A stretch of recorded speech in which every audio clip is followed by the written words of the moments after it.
नमस्ते दोस्तों, आज की इस कहानी में आपका स्वागत है। मेरा नाम माधुरी है। मेरी उम्र 40 साल है। हमारा साड़ियों का व्यापार है और हमारा खुद का साड़ी का दुकान है। मेरे पति का बहुत पहले निधन हो चुका है। मेरी एक बेटी और एक बेटा हैं जो अमेरिका में रहते हैं, इसलिए मैं अकेली रहती हूँ। वैसे मैं पूरी तरह से अकेली नहीं हूँ। हमारा एक कुत्ता है जो बिल्कुल सफ़ेद है। उसका नाम शेरू है। हमारे यहाँ पहले से ही कुत्ते और बिल्लियाँ पालने का शौक़ रहा है, जो मेरी बच्चों को बहुत पसंद था। यह शेरू को भी मेरी बेटी ने ही ला कर दिया था। मेरी बेटी और बेटा दोनों मुझसे समय समय पर मोबाइल और इंटरनेट के ज़रिए बात करते रहते हैं ताकि मुझे सहारा मिल सके। बाकी सब कुछ अच्छा है मेरे साथ। खैर, अब मैं और शेरू साथ रहते हैं। मेरा फ्लैट अच्छा है और गली के कोने में स्थित है। मैं दूसरे माले पर रहती हूँ। पीछे की तरफ थोड़ा सा खेत भी है। अब थोड़ा और बताती हूँ। मेरी उम्र 40 साल है और मेरी ऊंचाई भी ठीक ठाक है। मैं अक्सर साड़ी पहनती हूँ, लेकिन कभी कभी मैं ड्रेस या सलवार कुर्ता भी पहन लेती हूँ। जब भी मैं बाहर जाती हूँ लोग मुझे देखते हैं। मेरी कुछ सहेलियाँ भी कहती हैं कि माधुरी, इस उम्र में भी तुम कितनी आकर्षक लगती हो। खैर, अब कुछ नया बताती हूँ। मेरे कुत्ते शेरू को मुझसे बहुत लगाव है। जहाँ भी मैं जाती हूँ वह मेरे साथ होता है। यहाँ तक कि साड़ी की दुकान पर भी वह मेरे साथ ही रहता है। जैसे कह सकते हैं, जहाँ मैं होती हूँ वहीं शेरू भी होता है। एक बार मैं बालकनी में शाम 4 बजे चाय पी रही थी। शेरू भी मेरे साथ ही था। नीचे सामने एक खेत था। मैंने झाड़ियों में कुछ हलचल देखी। ध्यान से देखा तो एक कुत्ता और एक कुतिया खेल रहे थे। कुत्ता कुतिया के साथ इधर उधर घूम रहा था। कुछ समय तक ऐसे ही चलता रहा। फिर कुत्ता कुतिया के करीब आया। शेरू भी ध्यान से देख रहा था। वह कभी मेरी ओर देखता तो कभी उस कुत्ते और कुतिया की ओर। उसकी नज़रों में कुछ जिज्ञासा थी। फिर मैं घर के कामों में लग गई। थोड़ी देर में मेरी बेटी का फ़ोन आया। मेरी बेटी की वजह से मैंने इंटरनेट चलाना काफ़ी हद तक सीख लिया है। कभी कभी मैं कुत्तों की देखभाल कैसे करें यह भी देखती हूँ। कुछ दिन ऐसे ही बीत गए। एक दिन मैं इंटरनेट पर देख रही थी कि कुत्तों की देखभाल कैसे करें। अचानक एक पेज खुला जिसमें एक कुत्ता औरत के साथ घूम रहा था। मैंने पहली बार ऐसा कुछ देखा था तो मुझे थोड़ा अजीब लगा। फिर मुझे इसकी आदत हो गई और आते जाते कुत्ता और औरत का यह दृश्य देखती रहती थी। कुछ दिन ऐसे ही निकल गए। आज रविवार था। मैं साड़ी की दुकान से जल्दी घर आ गई थी। कुछ लड़कियां दुकान संभाल लेती हैं, इसलिए मुझे चिंता नहीं थी। आज मैंने जल्दी छुट्टी ली। मैं ज़्यादातर साड़ी ही पहनती हूँ। मैं फिर से बालकनी में शाम 4 बजे ही चाय पी रही थी और शेरू भी मेरे साथ था। नीचे फिर से खेत था और मैंने झाड़ियों में कुछ हलचल देखी। ध्यान से देखा तो वही दृश्य फिर से था। एक कुत्ता और कुतिया खेल रहे थे। शेरू भी ध्यान से देख रहा था। वह कभी मेरी ओर देखता तो कभी उन कुत्तों की ओर। मैंने उससे कहा, शेरू, क्या देख रहे हो? अरे, वे खेल रहे हैं। शेरू ने अपने मासूम चेहरे के साथ मेरा हाथ पकड़ा और मैंने उसे सहलाया। मैंने सोचा अब घर के काम कर लूँ। फिर बर्तन धोने के लिए मैं बाथरूम में गई। शेरू भी मेरे पीछे पीछे आ गया और सामने बैठ गया। बर्तन धोते धोते मेरी साड़ी और मैं भीगी जा रही थी। तभी मेरे सामने फिर से वही कुत्ता और कुतिया दिखने लगे। वो दृश्य बार बार मेरे सामने आ रहे थे और बाईं ओर कुत्ते का चित्र भी मेरी आंखों के सामने तैरने लगा था। दिन के समय भी मुझे जैसे स्वप्न दिखने लगे थे। अब तो मेरे मन में भी ख्याल आया, क्यों ना मैं भी बाहर अकेले घूमने जाऊं जैसे वो दोनों घूमते हैं। इसमें क्या हर्ज है, एक बार करके तो देखूं। लेकिन एक डर था, अगर शेरू बाहर निकला और कहीं फंस गया तो क्या होगा। फिर भी अब मुझे शांत बैठना मुश्किल हो रहा था।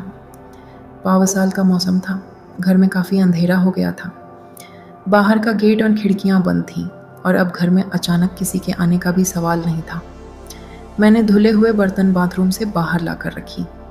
उसके बाद एक बार फिर मेरी नज़र शेरू पर गई और फिर बालकनी की ओर। पता नहीं क्यों मेरे पैर एक बार फिर बालकनी की तरफ बढ़ गए।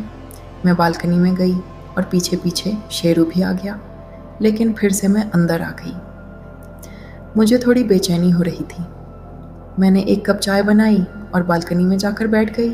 ये सोचते हुए कि आज फिर से वही कुत्ता कुतिया दिखेंगे या नहीं। लेकिन आज वह नहीं दिखे। शेरू भी वहीं मेरे साथ था। अब घड़ी में देखा तो 5:10 हो चुके थे। मैं वापस अंदर आई, बालकनी का दरवाज़ा बंद किया और चाय का कप रसोई में रख दिया। फिर अचानक मेरे कदम दोबारा बाथरूम की ओर बढ़ गए। शेरू भी मेरे पीछे पीछे आ रहा था। मैं बाथरूम में गई, थोड़ी देर पार्टी पर बैठी रही। बाथरूम के बाहर शेरू बैठा मुझे देख रहा था। मैं भी थोड़ी देर वहीं बैठी रही। फिर शेरू मेरे पास आया और हम दोनों थोड़ी देर खेलने लगे। मैं भी उसका साथ दे रही थी। हम दोनों पूरी तरह से मस्ती कर रहे थे। थोड़ी देर बाद मैं हॉल में कुर्सी पर टेक लगाकर बैठ गई। फिर अचानक उठकर चाय बनाने चली गई। अब रात के 8 बज चुके थे। मैंने चाय का कप लेकर सोफे पर बैठ गई और मेरे मन में विचार आने लगे। आज मैंने सच में एक कुत्ते के साथ खेला। क्या यह सही था या गलत? लेकिन इसमें गलत क्या है?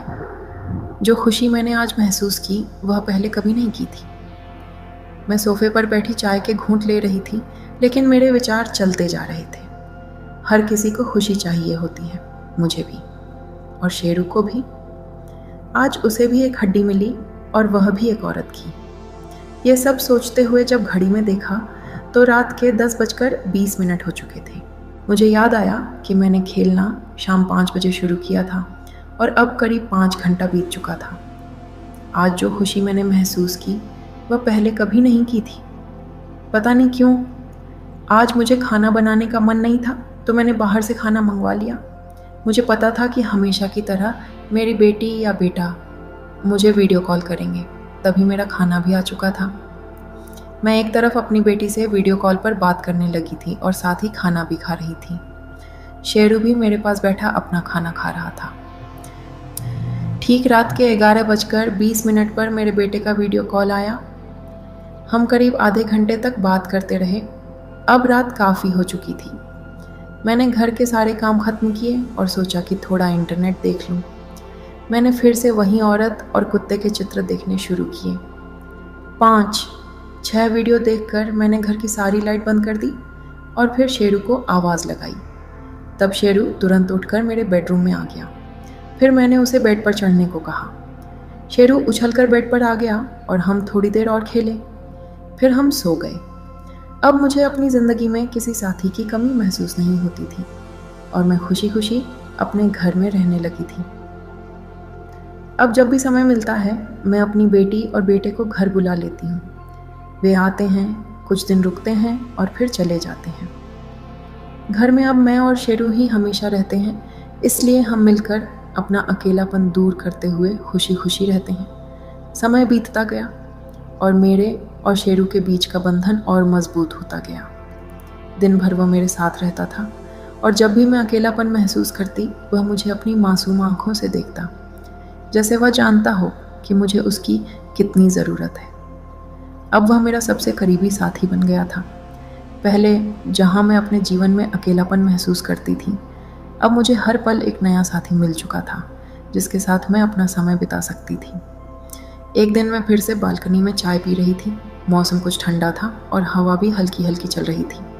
शेरू भी मेरे पास बैठा था और वह फिर से नीचे खेत की तरफ देख रहा था। शायद उसकी नज़रें उसी कुत्ते और कुतिया को ढूंढ रही थीं। मैंने उसकी तरफ देखा और मुस्कुरा दी। मैंने उससे कहा, क्या शेरू फिर वहीं देख रहे हो? वह मेरी बात समझते हुए जैसे हल्का सा भौंका और मेरे पास आकर बैठ गया। उस दिन मैंने महसूस किया कि मेरा जीवन अब पहले जैसा नहीं था। अब मैं अपने अकेलेपन से नहीं डरती थी। शेरू के साथ बिताए हुए हर पल ने मुझे यह सिखाया था कि खुशी कहीं बाहर नहीं, बल्कि हमारे साथियों में, हमारे छोटे छोटे पलों में होती है। कुछ दिनों के बाद मेरे बच्चे भारत वापस आ गए। घर में फिर से रौनक आ गई। उनकी हंसी और शेरू की कूदफान से घर भर गया था। लेकिन इस बार मैं उनके जाने से दुखी नहीं थी, क्योंकि मुझे पता था कि अब मैं अकेली नहीं हूँ। शेरू मेरे साथ था और उसने मुझे हर उस खालीपन से भर दिया था जो पहले मुझे परेशान करता था। एक रात जब मैं शेरू के साथ खेलकर बिस्तर पर सोने जा रही थी, मैंने उसे प्यार से देखा। वह भी मुझे ऐसे देख रहा था जैसे कह रहा हो, मैं हमेशा तुम्हारे साथ हूँ। उस रात मैंने महसूस किया कि जीवन में चाहे कितने भी उतार चढ़ाव आएं, अगर हमारे पास एक सच्चा साथी हो तो सब कुछ आसान हो जाता है। अब हर दिन मैं और शेरू साथ में चलते हैं, चाहे वह खेत हो, बालकनी हो या फिर घर का कोई और कोना। वह मेरे हर पल का हिस्सा बन गया था और मैंने यह मान लिया था कि अब मुझे किसी और चीज़ की ज़रूरत नहीं थी। कहानी यहीं ख़त्म नहीं होती, क्योंकि मेरा और शेरू का साथ कभी ख़त्म होने वाला नहीं था। वह मेरा साथी था और मैं उसकी। इस तरह मेरा अकेलापन अब बीते समय की बात हो गई थी और अब मैं हर दिन नए अनुभव और नई खुशी के साथ जी रही थी। तो दोस्तों, ये थी हमारी आज की छोटी सी कहानी। आपको ये कहानी कैसी लगी कमेंट करके ज़रूर बताएं। अगर आपको ये कहानी पसंद आई हो तो इसे लाइक करें और अपने दोस्तों के साथ शेयर करें। आगे भी ऐसी ही रोमांचक कहानियों के लिए हमारे चैनल को सब्सक्राइब करें और बेल आइकन दबाना न भूलें, ताकि आप हमारी कोई भी कहानी मिस न करें। धन्यवाद।